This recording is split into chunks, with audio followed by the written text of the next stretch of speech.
Hi friends, welcome to kid బడ్డీ channel. ఈరోజు chicken fry ఎలా తయారు చేయాలో చెప్తాను. చికెన్ ఫ్రై అంటే అందరికీ తెలిసిందే, కానీ నేను చెప్పే ట్రిక్స్ ఫాలో అయితే కనుక మీ చికెన్ ఫ్రైకి ఇంకా టేస్ట్ పెరుగుతుంది.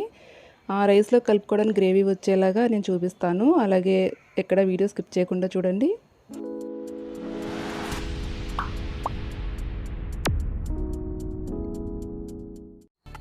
ఫస్ట్ మనం ఇలా పచ్చిమిర్చి తీసుకొని ఘాట్లు పెట్టుకోవాలి. నేను ఒక 20 వరకు తీసుకున్నాను.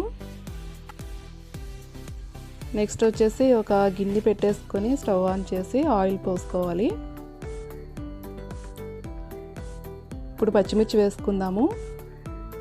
అటు ఇటు కొద్దిగా ఫ్రై చేసుకోవాలి. ఆయిల్ మరి హీట్ ఎక్కిన తర్వాత అయితే ఇలా పచ్చిమిర్చి వేయకూడదండి, ఘాటుగా పైకి వచ్చేస్తుంది మనకి. ఇలా పచ్చిమిర్చి వేగిన తర్వాత మనం కరివేపాకు వేసుకోవాలి. కరివేపాకు ఎక్కువగానే వేసుకోండి, చక్కగా చికెన్కి పట్టేసి చాలా బాగుంటుంది.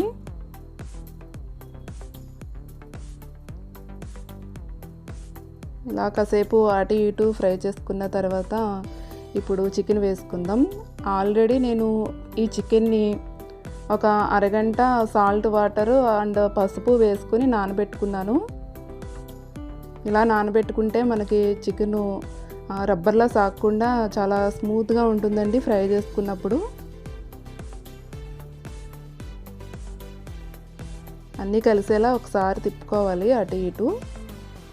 నేను 1 కేజీ వరకు తీసుకున్నాను చికెన్. నెక్స్ట్ ఇలా మూత పెట్టేసుకోవాలి. ఒక 2 మినిట్స్ మూత పెట్టుకుంటే ఇలా వాటర్ వచ్చేస్తాయి మనకి.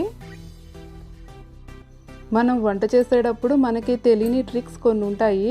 ఆ ట్రిక్స్ మనకు తెలిస్తే కనుక ఏ రెసిపీ చేసినా చాలా ఈజీగా చేసేయచ్చు. మనల్ని మించిన వాళ్ళైతే ఎవరు ఉండరు. అలానే నేను ఒక 2 స్పూన్స్ సాల్ట్ వేసుకున్నాను. సాల్ట్కి టేస్ట్ తగ్గట్టు వేసుకోండి. అలాగే ఒక 1/2 స్పూన్ పసుపు, 1 స్పూన్ అల్లం వెల్లుల్లి పేస్ట్ వేసేసుకొని అన్నీ కలిసేలా ఇలాగా తిప్పుకోవాలి.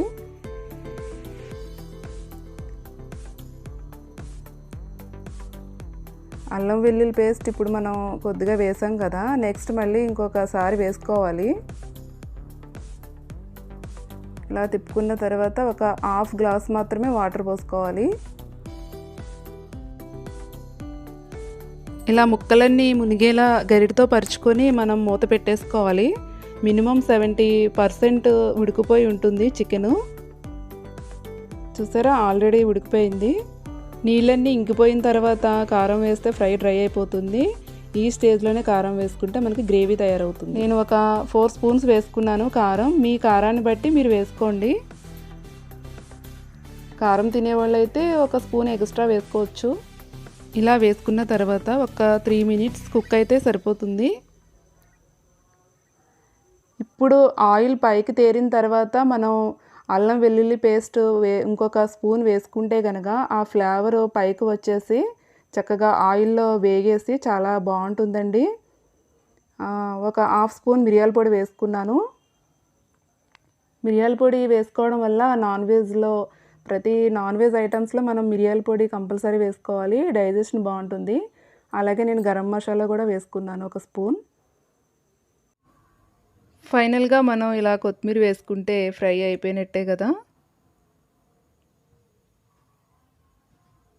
ఇలా వేడి వేడి రైస్లో ఫ్రై వేసుకుని తింటుంటే ఎందుకులేండి చెప్పడం, మీరు ఇలా చేసి తింటేనే కదా తెలిసేది ఆ టేస్ట్ ఏంటో.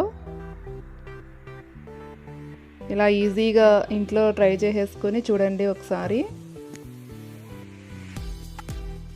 చికెన్ పీస్ కూడా చాలా మెత్తగా కుక్ అవుతుంది ఇలా చేయడం వల్ల. అలానే పిల్లలు కూడా చాలా ఇష్టంగా తింటారు. మా ఛానల్ సబ్స్క్రైబ్ చేయని వాళ్ళు ప్లీజ్ సబ్స్క్రైబ్ చేయండి. వీడియో కనుక నచ్చితే లైక్ చేయండి, షేర్ చేయండి.